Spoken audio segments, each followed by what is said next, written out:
Okay, everybody get ready for more Wimbledon fireworks. Today on July 4th, Rafa Nadal is taking the court again against Botic van der Zandschulp.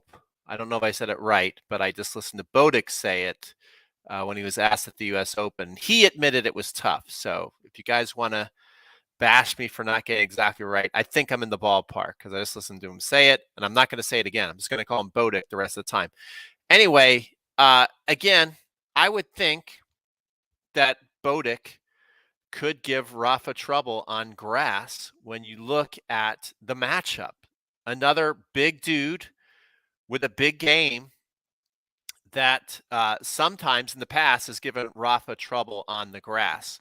I thought Sonego was going to be able to give Rafa more trouble and wasn't really able to phase Rafa until the end of the match, where all of a sudden Rafa called him in the net and said, "Hey, can you stop grunting so loud or so weird?" I don't know. Let's talk about that a little bit as we get into this video. What did you guys think? That was quite a crazy day with the Rafa match, and them having an argument at the net at the end, which you typically don't see, especially in a Rafa match, and of course, the Tsitsipas Kyrgios was just pure bananas, which we can also maybe talk about a little bit later in the stream. But I did think that Sonego would have given him more trouble than just a grunt. I thought Sonego, big dude, big serve, big ground strokes on the grass, might give Rafa trouble. As we saw, no problem for the Spanish Bull. The Spanish Bull, who is amazing on clay, the king of clay, is looking pretty awesome on the grass. And it is looking more and more as the tournament develops that we are going to see a Rafa Novak final. I I am Dutchy cheering for him. Okay. My Caribbean wife is cheering for Nadal. Very cool, Lars. Very cool. Let's put that up on the screen. And too bad we can't bring you in so you can explain exactly how to say it. I said Van der Slanschlope. I think I already lost it. Give me a grade on that. But I had to listen to it from him as he announced it to the press. And he said, pretty tough, huh? I know. So tough one. Tough one, Lars. But yes, he's a great player. And let's take a look at the matchup here. So the matchup, if you're keeping score at home, it's just 1-0. These guys have just played one time. So not a lot of experience going in against each other. They played at the French Open, and the match was 6-3, 6-2, 6-4, absolute beatdown city for the King of Clay. You take a look at the numbers, there's really no comparison. Rafa, number 4 in the world right now, but really is kind of the number 1 player in the world for the year. He's won both the Grand Slam titles. So, you got to give him, I think he's the best player in the world right now. And he's playing great on the grass. Botic is 25, ranked 25 in the world. So he's having a really good year. He's winning a lot of matches. Nadal is 36 years old. As we know, he's a veteran, a legend, a true legend in the game. And Botic just kind of coming into his own, starting to figure out his own game at age 26. So kind of a late bloomer. Both 187 pounds. Rafa's the lefty. Bodic's the righty. Prize money. Get a load of this. $130 million just in prize money. Not including all the endorsements, which, no. You could probably 10 times that. And that's what Rafa has made in the game of tennis. Botic, 1,822,000. Nothing to sneeze at, although when you count up all the expenses, you don't know how much actually that goes in his pocket.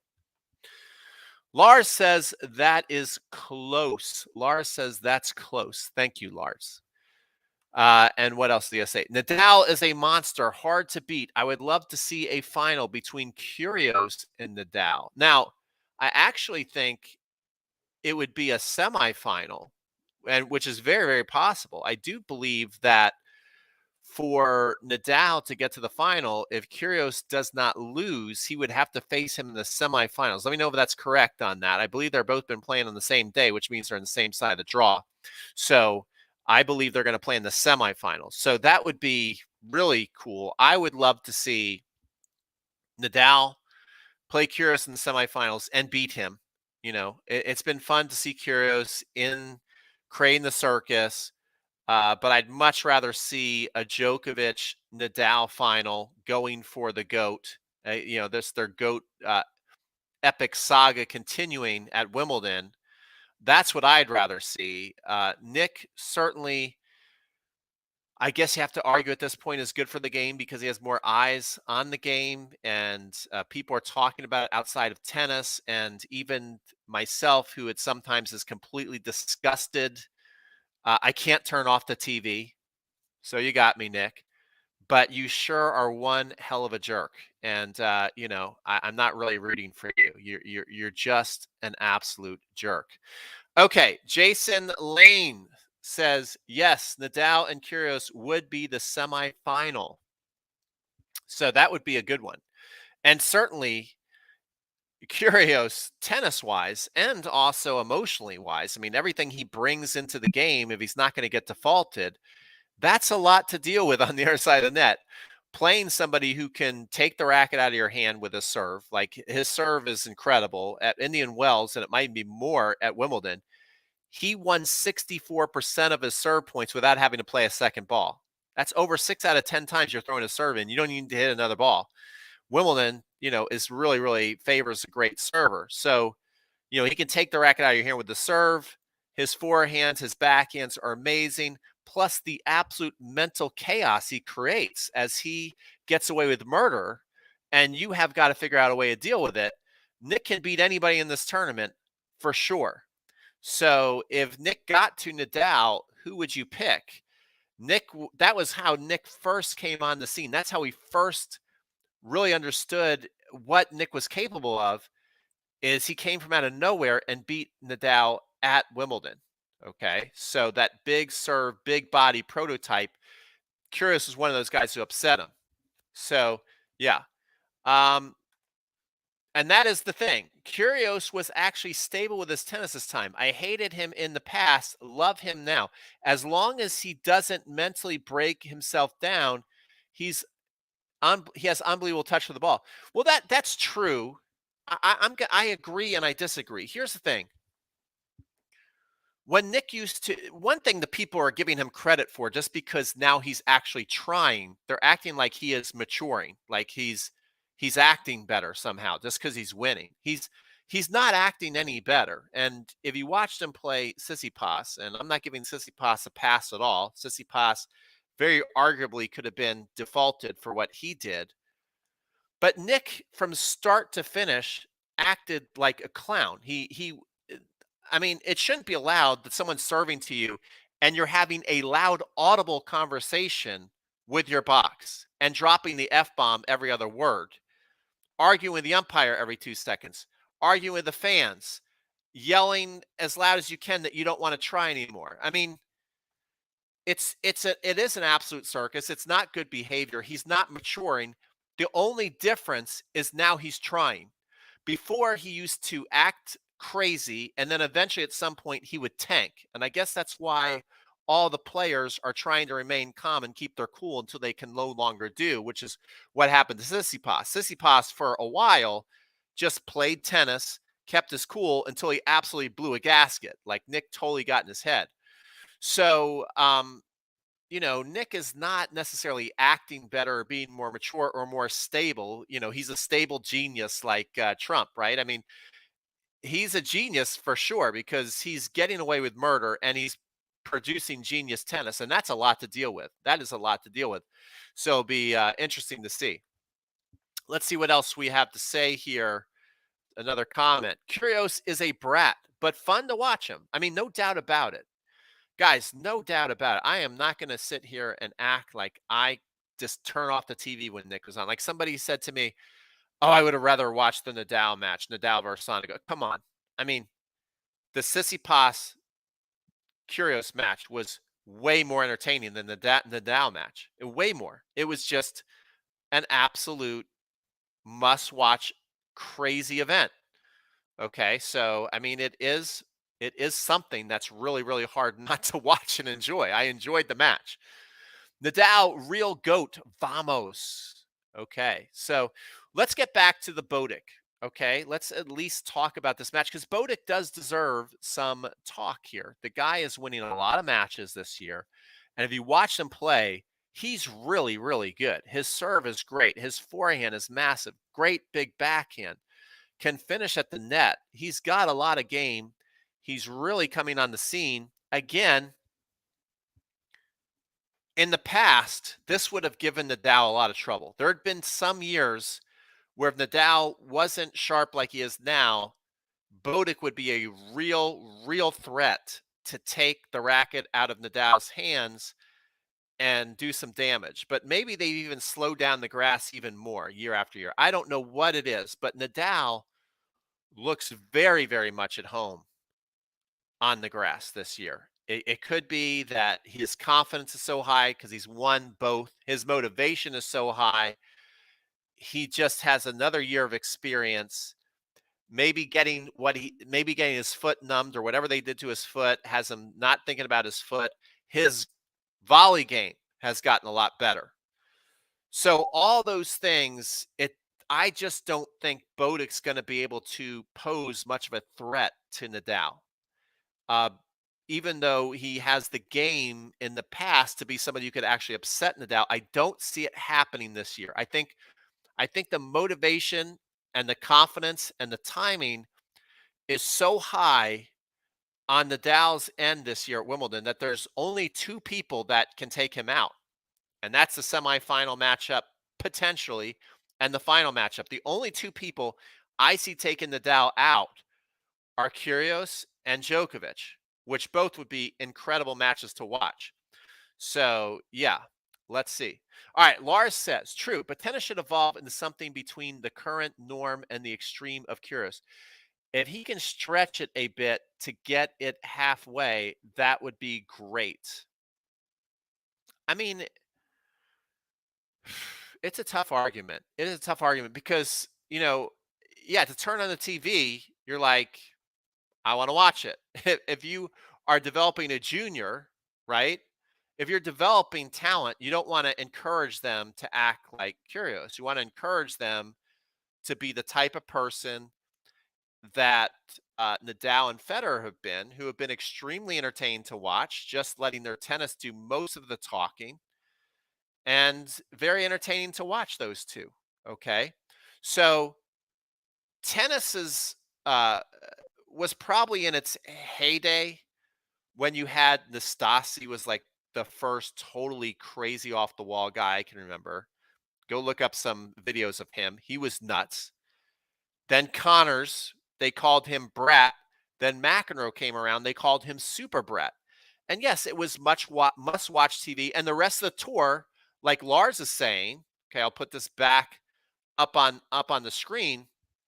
Like Lars is saying, especially Connors and McEnroe made the rest of the tour change because every match they were going to bring such drama into it that players had to start to stand up for themselves who had rather, for the most part, been quiet. Lendl, for example, started to argue with the umpires more, started to get more involved because he wasn't going to let McEnroe just take over the entire court and the theatrics of the match while he stood there and was quiet. So people started to kind of like push back, which I really think people should do to Kyrgios. I think Tsitsipas, before he lost his temper, now everybody's kind of blaming him like he acted worse, which in a way he did than Kyrgios. Before that happened, he should have called Kyrgios to the net, said, look, if you keep acting like this, I'm going to keep complaining the entire match. We might not even play tennis today. Like, I think he should have called him to the net the same way that Nadal called Sonego to the net, which I want to talk about as well on this live stream. Okay, so the game did change, like Lars said. But once Sampras came about and started to dominate, then it was Sampras. Then Sampras handed the mantle to Federer. Then Federer and Nadal started to really control the sport. And so that was, I guess, 20 plus years of peace, if you want to say. And the top always kind of leads the example. Okay, so Connors and McEnroe were the example, and more of the tour and people watching TV got more used to watching that kind of stuff. Once we saw how brilliant Sampras was, and then Federer and Nadal, we began to really appreciate rivalries and greatness, and we admire the men that they are, the example that they set. That's what we love about the game, and that's what we love about Nadal and Federer.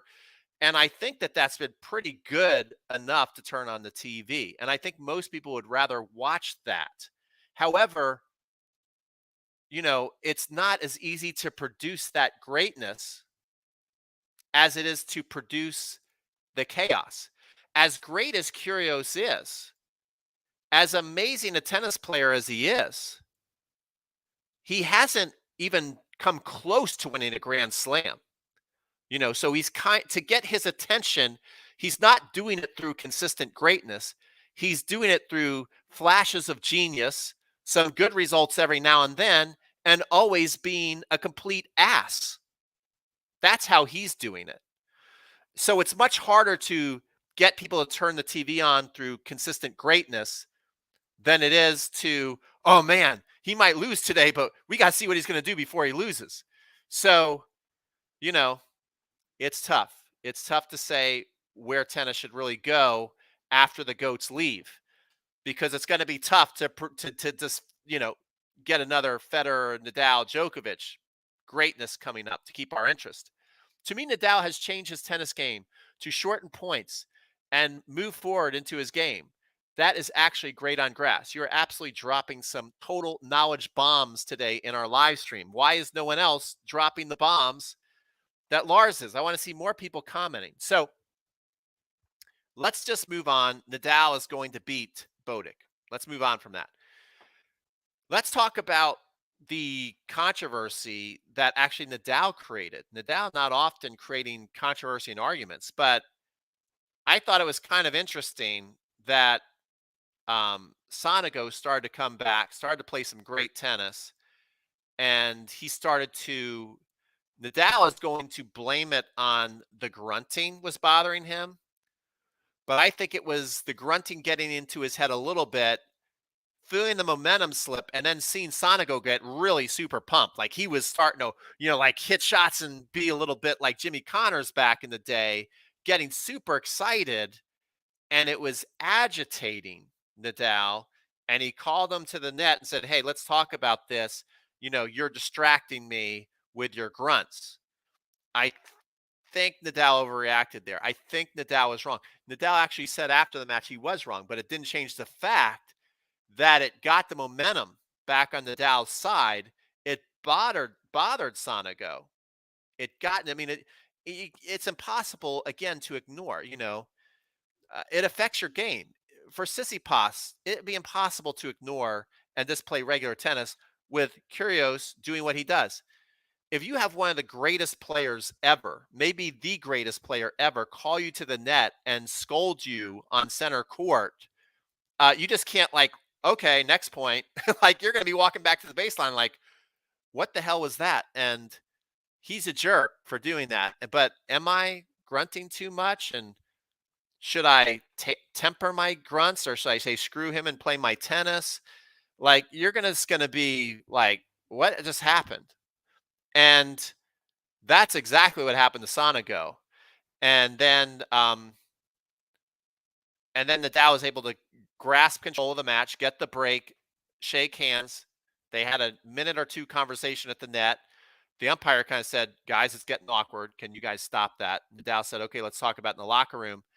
Nadal came for the press conference, said he was wrong, and that they handled it like men in the locker room. So again, Nadal looking very cavalier, said, there's codes in tennis, saying all the right things and ultimately handling the situation the best he could for, in my mind, making a mistake. But I thought what was interesting, if you scour YouTube and you type in Nadal press conference, you'll see him and it's like, I was wrong, so like you listen to the video and you're like, okay, Nadal, you're wrong. You're doing the right thing. You're being a class act.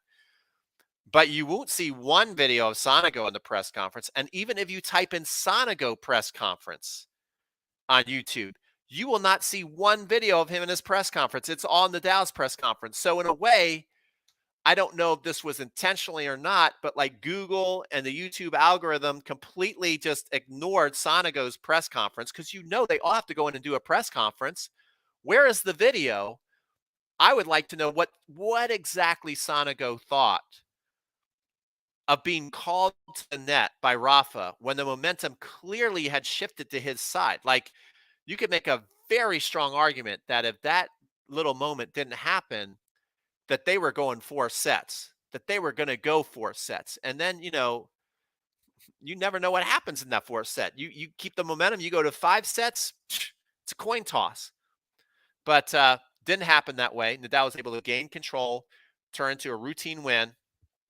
But I would love somebody who's watching comment on this. How come no one is this not is this only interesting to me?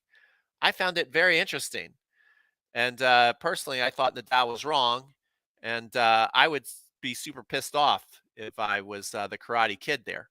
But I guess not interesting enough for anybody to comment on, or maybe you didn't see it because you're watching the Sissy Pass match against Crazy Curios.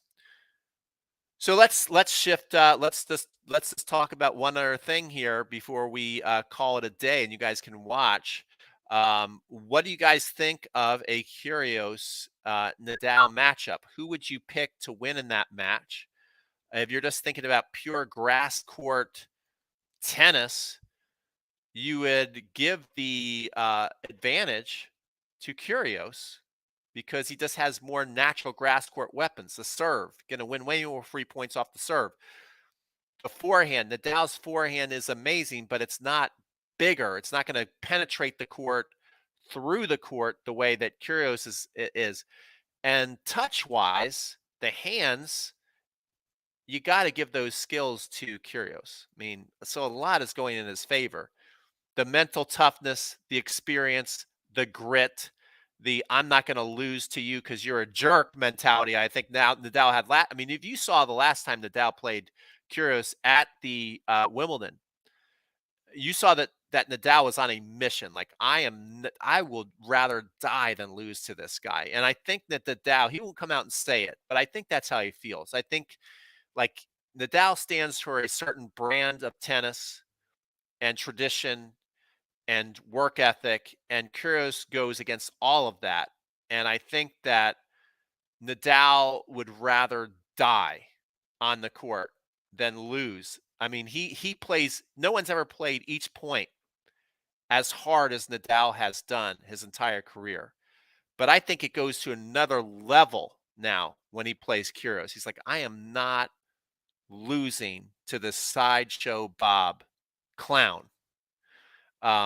So let me know what you guys would think of that. What do you guys think of that match? Okay. Nothing. Nothing.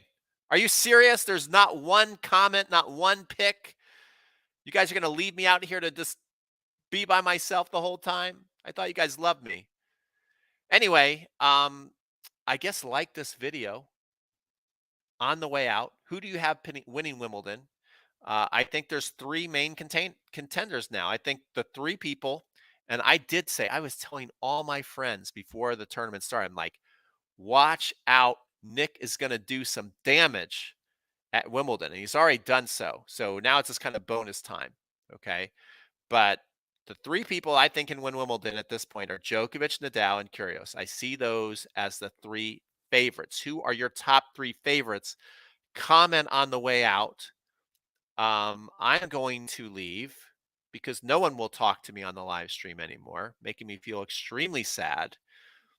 But at least I can make you jealous on the way out. You guys see this shirt? This is the Paris Tennis Fantasy shirt, and I will be going on a plane this Friday to Paris. I'll be playing on and coaching on the Roland Garros courts, which no one's been allowed to do, touring all over France, teaching tennis with our group, with our Tennis Fantasies group. So I'll be making videos out there. So be looking out. Subscribe to my channel if you're new, if you want to see me going around Paris making tennis videos. All right, guys. Hopefully you enjoyed this live stream and look forward to your comments in the replay. Maybe the replay comments will be more interactive, and we'll see you guys. Take care.